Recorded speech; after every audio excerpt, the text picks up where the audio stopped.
Castaways' last performance of the year. Thank you for making it. Please note that if in the new year, if you'd like to be a part of the Castaways in any shape or form, please see me. I'd be delighted to have all of you.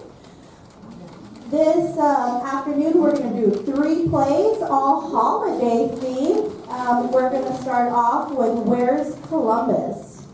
And I'll just leave you at that.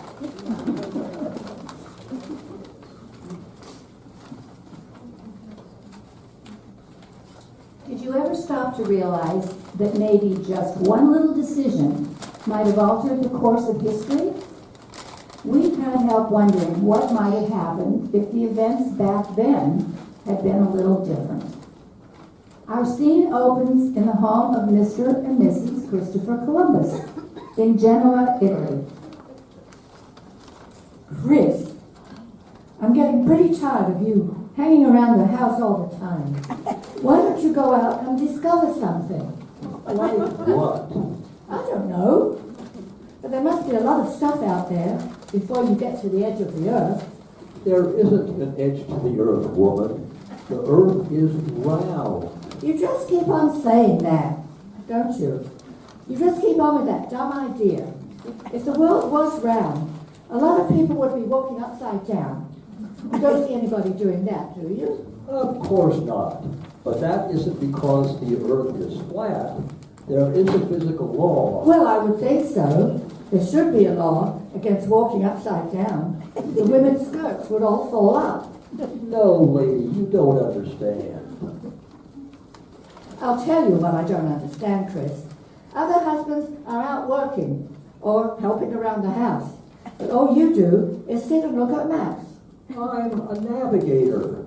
That's what navigators do. They study maps. And they also navigate, I presume. Well, yes.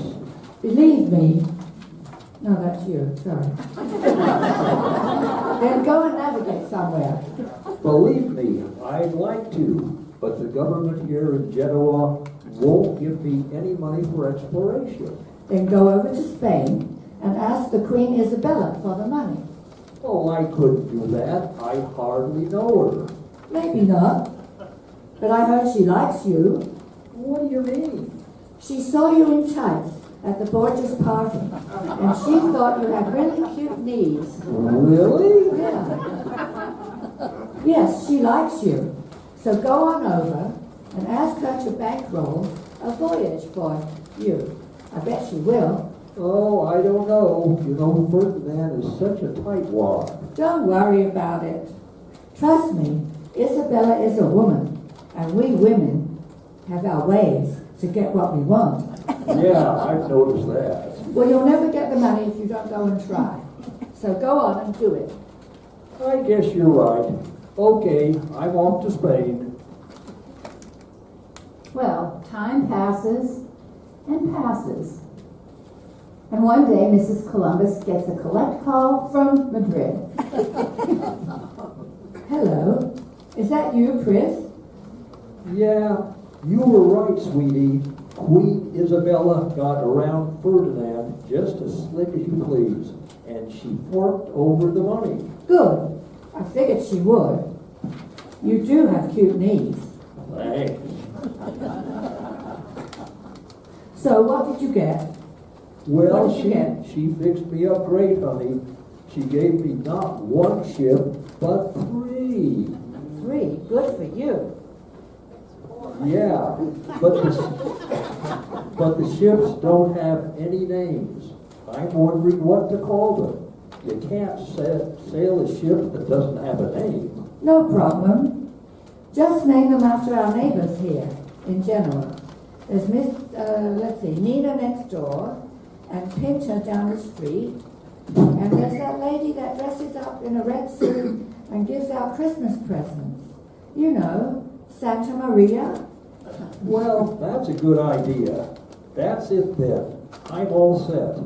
Now all I have to do is figure out where to go. Go west, young man. Incidentally, Chris, Someday I'm going to be famous for saying that. Gee, I don't know. There's an awful lot of water out there. Well, do as you please. But if you fall off the edge of the earth, don't come whining to me. Just remember I told you so. And Chris, Yeah? take plenty of clean underwear. Well, okay. Bye-bye. Keep in touch. Time passes, and passes, and passes. And our next scene takes place aboard ship somewhere at sea. The first mate seeks out Columbus on the bridge. Hey, boss, What? the guys are getting pretty tired of biscuits and beans every day. They want to order a pizza. Stupid oaf. Domino's doesn't deliver out here. Well, forget it. Forget it. Go shiver your timbers someplace else. Now, what does that mean? I don't know, but Popeye says it all the time. And he's a sailor, so it must mean something nautical. And that doesn't mean that all sailors talk nautical. I talk nice, the way Mama taught me. At any rate, who is this Popeye? Come on, everybody knows Popeye. He's that cartoon character in the comic scrolls. What's the matter? Don't you read anything? No, I'm illegible. That's illiterate. You don't. You're illiterate. Not since I got arrested Arrested for what? for littering. Look, just stop bothering me. Go walk a plank or something. But what about the biscuits and beans? The guys are complaining. You think you've got a problem. You want to hear problems? I'll tell you problems. I just ran out of clean underwear.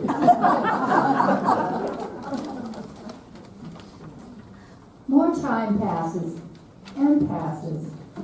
And then one day, Mrs. Columbus gets a ship-to-shore phone call.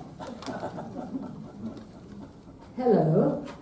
Hi, honey, it's me, Chris. We just sighted land, and I wanted you to be the first to know. That's great. Where do you think you are? Can't tell yet.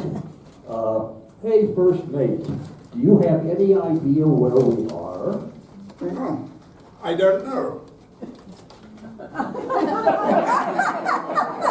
First mate, use the other eye.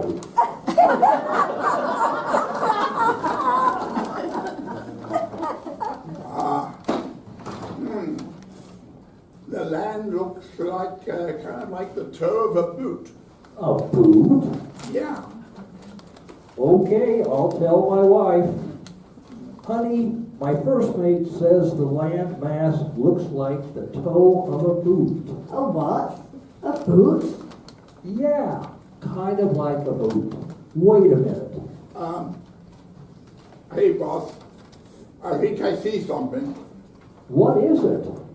A bunch of people in a boat. Where are they?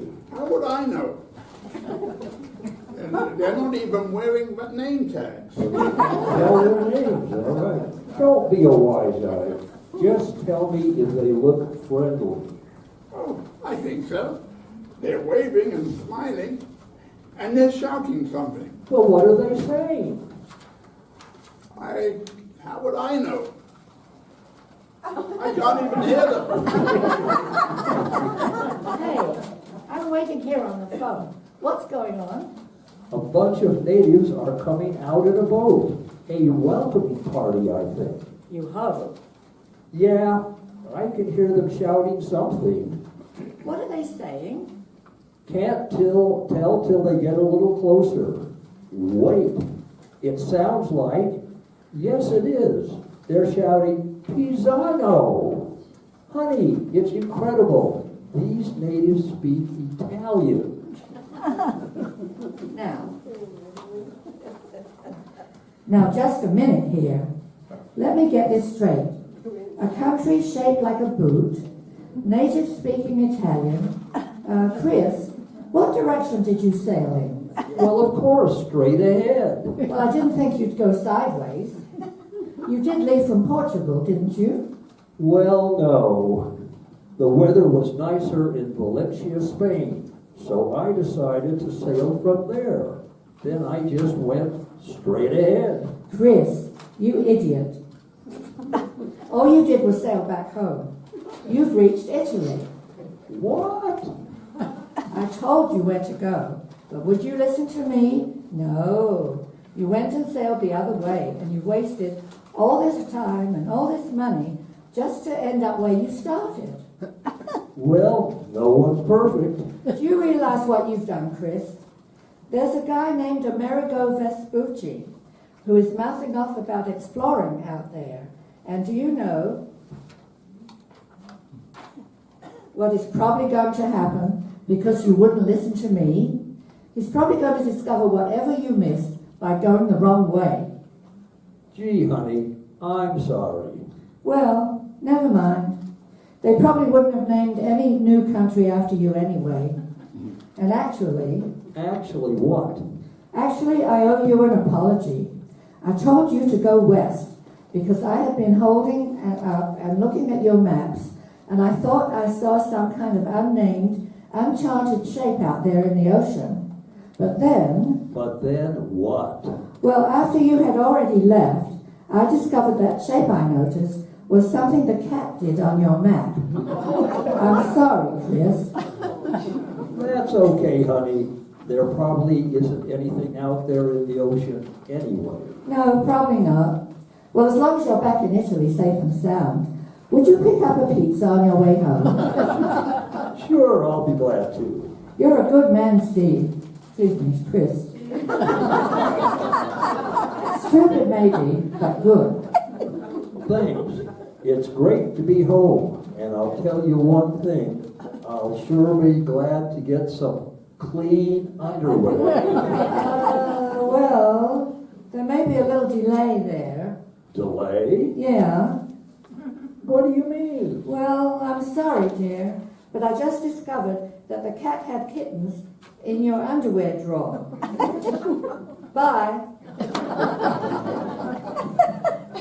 Well, another catastrophe.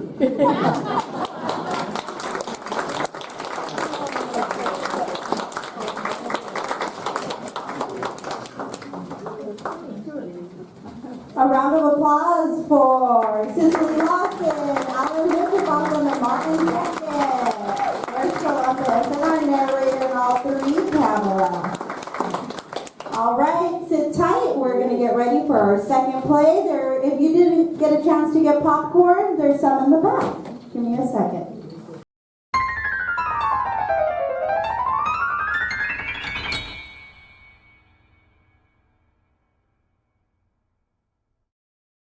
Did you see all that magic that happened behind the scenes? Okay, our next play is titled The Holiday Letter. I'm sure we're all familiar. We've all written holiday letters to our friends and family, and we've received them. This is a cute little spin on that. Do you ever get those annual letters from distant relatives, old classmates, and former neighbors that you haven't seen for years?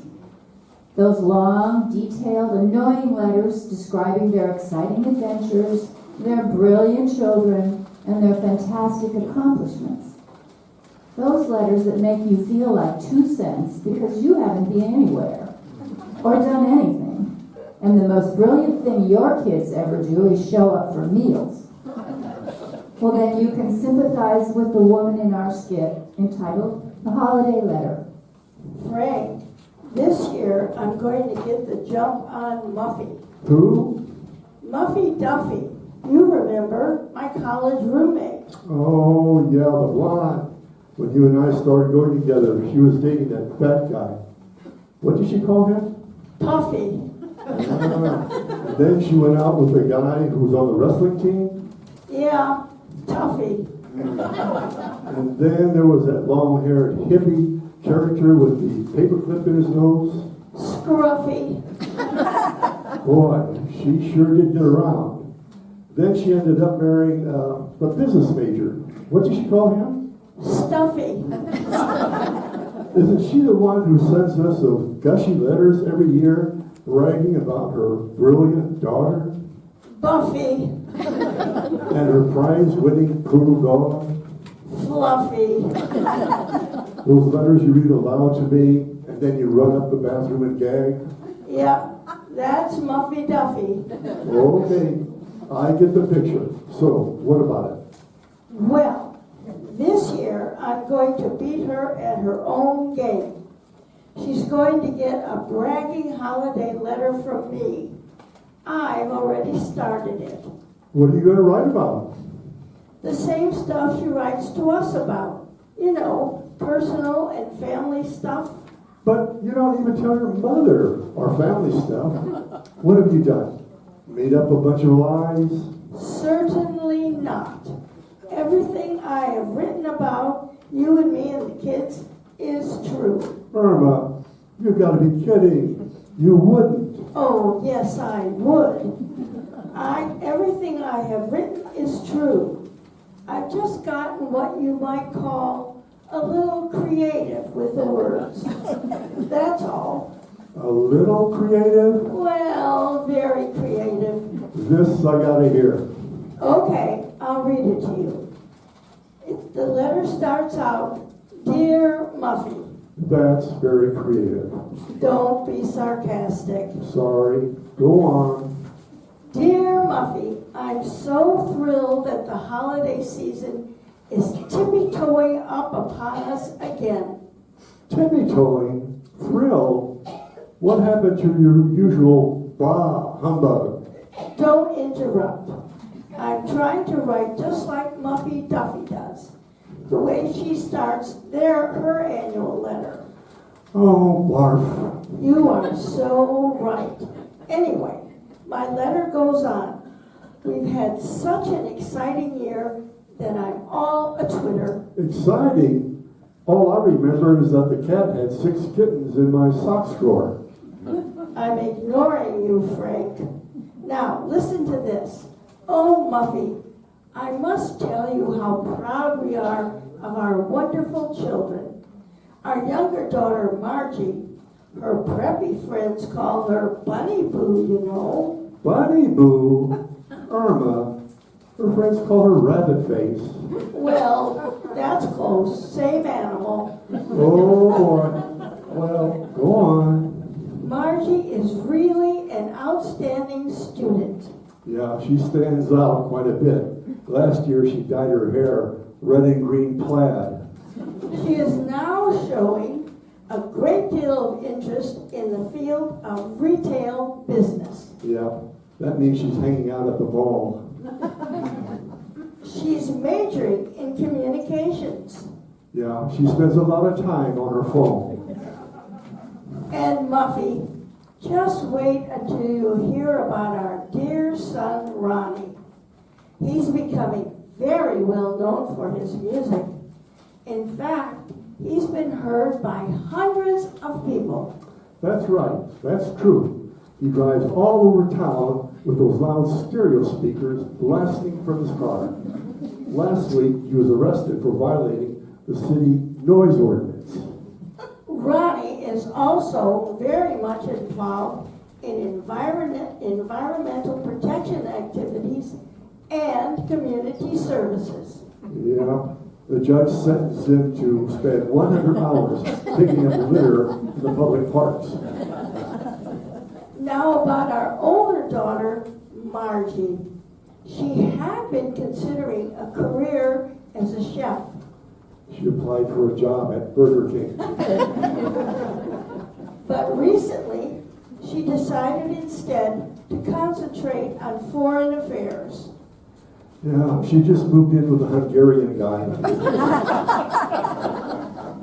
But enough about the children. I must tell you about Frank. Wait a minute. What are you going to tell her about me?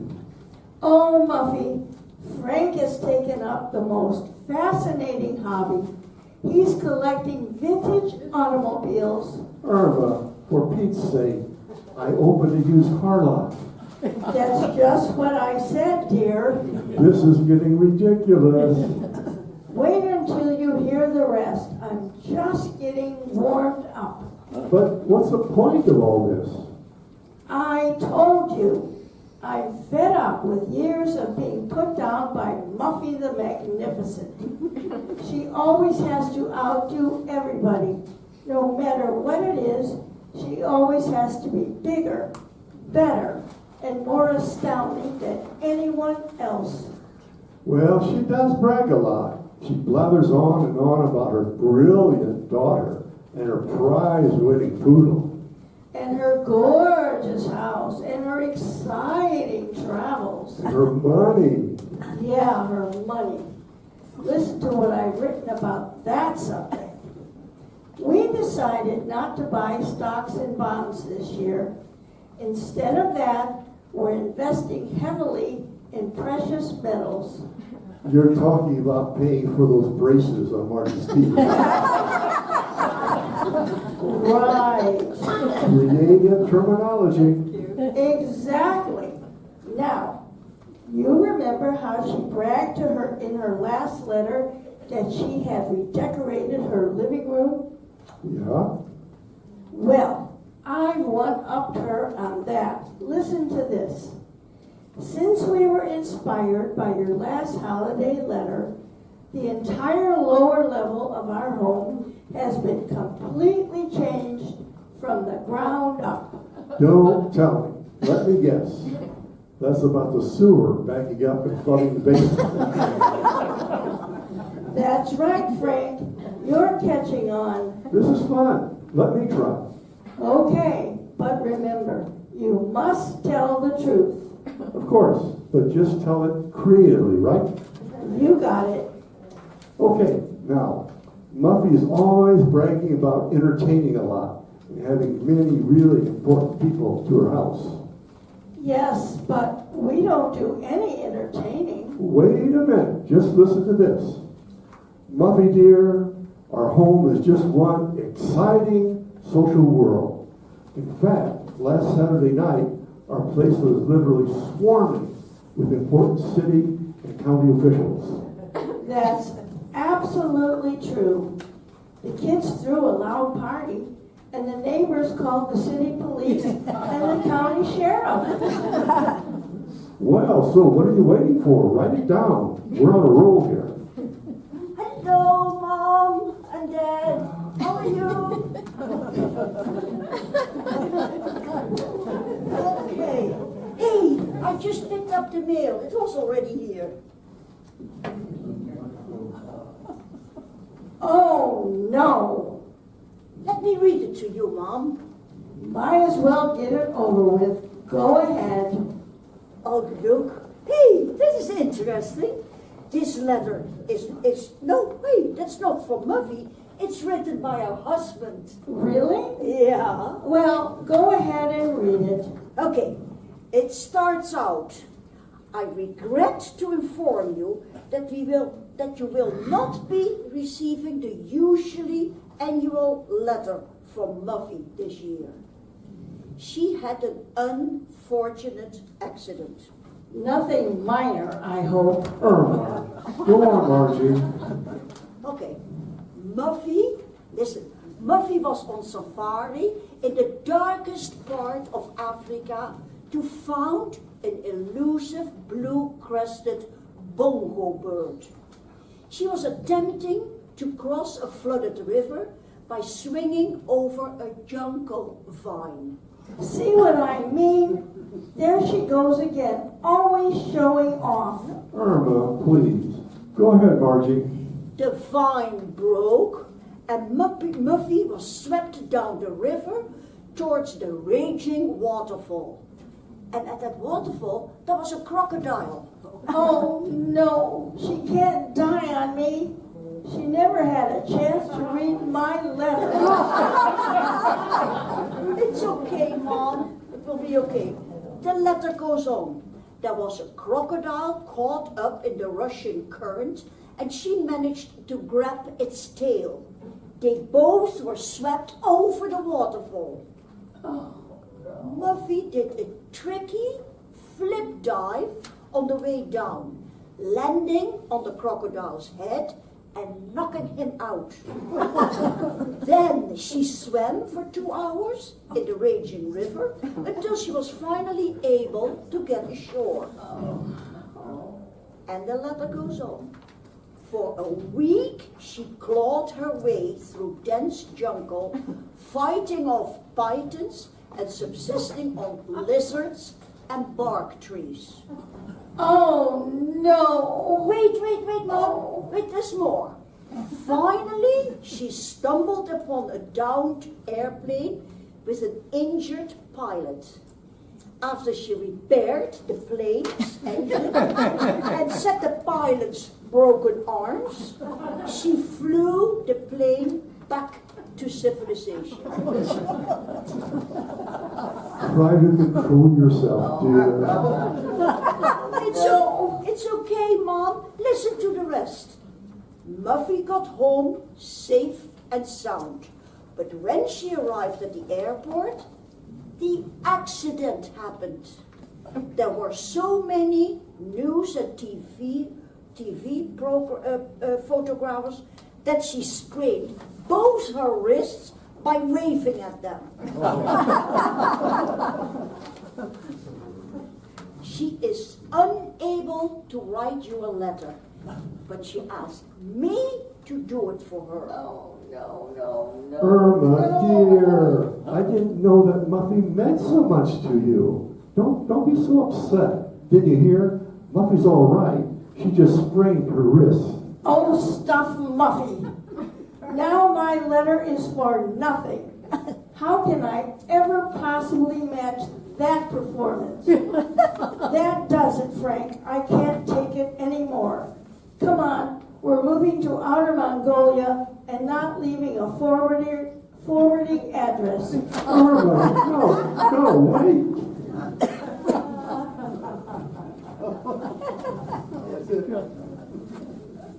Listen to me.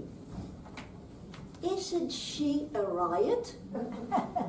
She's so funny when she goes ballistic. Look, I'll let you in on a little secret. When I told her that there was something in the mail with Muffy's return address on it, that was absolutely true. But then I got a little creative. That outrageous letter that I read to her, that was a fake. I wrote that all by myself. Yeah, I don't know. Why did I do it? Well, to be honest, I had a good reason. She always gets so bummed out by Muffy's bragging holiday letters that I figured when I tell her the one that I read was a fake, then she can't possibly get upset over this one. Muffy's actual letter. I do have it. This week. Here it is. That was in the mail. Okay. That was the original letter. Yeah, there's only the boring stuff. I haven't read it yet, but let me see what she will say. So, see? Okay. Wait a minute. Hey, this is only a Christmas card. Oh, hey. Muffy has written a little note on it. Sorry to disappoint you. No annual letter this year. No time to write. I am leaving today to go on safari in the darkest part of Africa to search for the elusive crested bongo bird.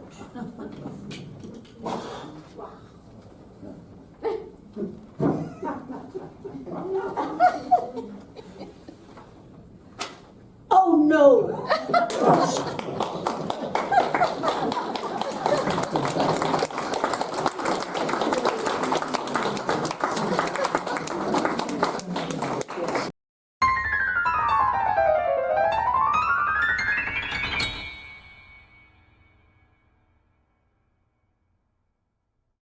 Okay, for our last and final play, we're going to count on you, the audience, to use your imagination and enjoy this tale with a visit to Santa Claus. Our scene opens in a shopping mall, where a department store has set up an elaborate stage for visits to Santa Claus. During the Christmas season, what is more heartwarming, more endearing, or precious than sweet little children opening their hearts to jolly old Saint Nick? Here are two such darling little ones. Jimmy, age 7, and Jenny, age 6. All right, well, just use your imagination. Ho, ho, ho, ho. Merry Christmas. And what have we here? Are you a brother and sister? Yeah, I'm Jimmy, and this is Jenny. Oh, are you twins? No, I'm older. But I'm smarter. Are not. Am too. Are not. Well, who thought of putting dog food in Mom's meatloaf to save money? I did. Oh, yeah? And who thought of stopping the clock to save time? I did. That wasn't so smart. Was too. Was not. All right, now, that's enough. Tell me, who brought you here today? Well, we came here with our mom. And where is she? She's down waiting for us in line out there with all these other people. Which one is she? She's the blonde lady in the red dress. Do you want to wave to her? Why? She knows where I am. Well, no one down there can hear you up here on stage. Maybe she'd like everybody to know that she's your mom. Go ahead, wave at her so she can wave back. Okay. You know, she really isn't blonde. She's wearing that wig because her hair looks awful. Jimmy, what would you like Santa to bring you this Christmas for as a gift? Say, Santa, is that a real beard that you have? Well, It looks phony to me. oh, ho, ho, ho. Hey, you smell like my dad does on Saturday night. Have you been drinking? I think you probably smell my hair tonic. That must be it. Your dad and I probably use the same brand. No way, Santa. My dad is completely bald. Oh boy. Oh, But he has a beard. like mine? No, he doesn't keep his on with glue. Jenny, that's a mighty pretty outfit you have on. Well, thank you. Mom and I went shopping yesterday. She bought that red dress for herself and got me this. That's very nice. Yeah, but you know what? She forgets things. Like what? Like her dress size. She told Flora, that's our next door neighbor, that she wears a size 12, but that dress is a 16. I saw the tag. A size 16? Yeah, I don't know why she doesn't like that size. I think she looks fine. Mike thinks so too. Who's Mike? He lives next door. He's Flora's husband. He talks to my mom in the backyard a lot when Flora isn't home. Oh, he does? When Flora isn't there? Yeah. One time he told my mom he likes a woman with some meat on her bones. He says Flora's too skinny. That's interesting. Mom forgot something else as well. The thing about Uncle Herbert. Uncle Herbert is her brother. He's coming to visit for Christmas. Yeah, Mom told Flora he's coming, and Flora asked, what does he do? And Mom said, he's with law enforcement. Then he's a policeman. No, he's been in jail.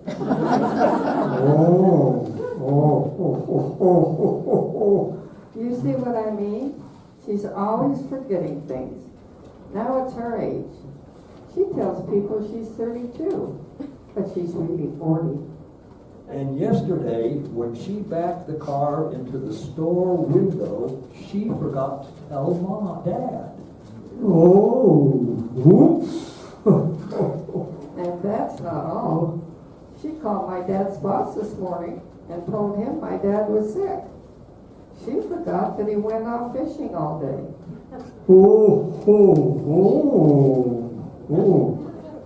Hey, you really do smell like my dad does on Saturday night. Are you sure you haven't been drinking? My hair tonic must smell like your dad's aftershave. No way. He doesn't shave. Don't you remember? He has a beard. So Jimmy, tell me, this year, have you been a good boy? Santa, sure I have. No, you haven't. Have to. Have not. Have to. Oh, yeah? What about when you glued the dog to the cat? Well, little sister, that was a scientific experimentation. Oh, right. Well, it was. I wanted to see what would happen when they glued the two animals together. So, tell us, what did happen? Well, Santa, I didn't see it. My mom hollered at me, so I took off. And when I came back, they both had really goofy haircuts. The dog and the cat. No, Santa, the dog and my mom. What? My mom was painting the ceiling when they ran under the ladder. She dropped the brush on her head. Oh, my. And that's why she's wearing a wig. Oh, what a shame. Poor lady. I really feel for her. Hey, Mom, this man up here says he has feelings for you. Oh boy. So Jenny, what do you want Santa to bring you for Christmas? Oh, you don't have to bother you don't have to bother with me this year. I've got another source. Another source? Yeah. I saw that Mom ordered my stuff off the internet. Oh. You can bring something for my mom, though. And what would that be? A cookbook. My dad says she needs one. Really bad. She does? Yeah. My mom is a terrible cook. One night, my dad shot his dinner. Shot his dinner? Yeah. He said he was putting it out of its misery. Children, I don't think we'd better talk about your mom anymore. Okay, Santa, we'll talk about my dad. You want to know something? He gave me a secret to keep. Well, you shouldn't tell me if it's a secret. Oh, I can tell you because you're Santa. You just have to keep it secret from my mom. Jimmy, no, you shouldn't. No, listen. This is really a good secret. Last Saturday, my mom told my dad to take me to the library for the story hour. But instead, he took me to the racetrack. A racetrack? Yeah, and it really was fun. First, my dad jumped up and down, hollering at some horses as they ran by. And then, when they stopped, he was speaking to God. Talking to God? How do you know? Well, he said a lot of religious words. Oh, boy. And then he showed me how to make confetti out of the tickets and stomp them into the dirt. That's very nice, but it's too bad you missed hearing your story at the library. That's okay. I even heard a better story when we got home and talked to Mom because we got home so late. I'll bet you did. And you want to hear something else about my dad? No, not really, no. I'm going to tell you anyway. I was afraid you would. Yeah, you know, my dad is too fat, and my mom put him on a diet. So he spends a lot of time out in the garage. In the garage? Yeah, he says he's working on his car, but he's really eating those candy bars he keeps in the trunk. Oh. He told me not to tell Mom because she's always nagging him about stuff. That's too bad. Yeah, she's always after him to change his socks. Once he threw his sock on the floor and it broke. Oh boy, look, kids, you gotta move along now. Others are waiting. But I haven't told you the funny name that my dad calls his boss. No, Jimmy, no. He calls him Old Grumblebutt. That's enough. You two run along now. But I haven't told you what Mom said about Flora's sloppy housekeeping. No. Go on now. Off stage. That way. She said Flora's house looks like a toxic waste dump.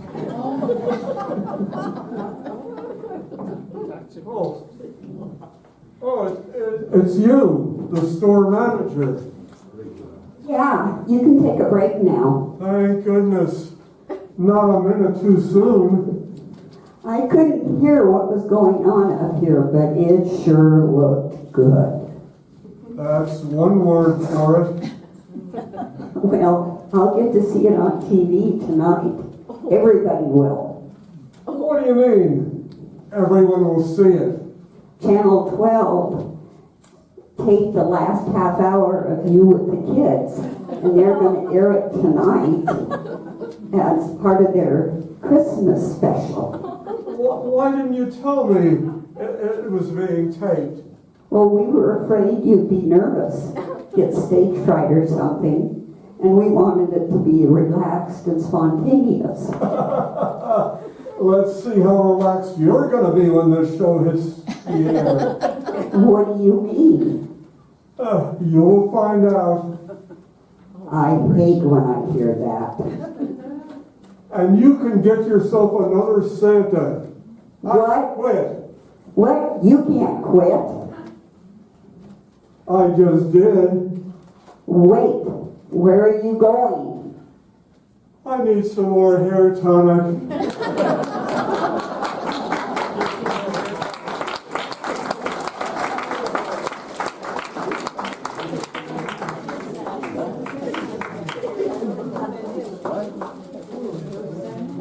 Let's have another round of applause for all our cast. Thank you so much. I hope you enjoyed your afternoon.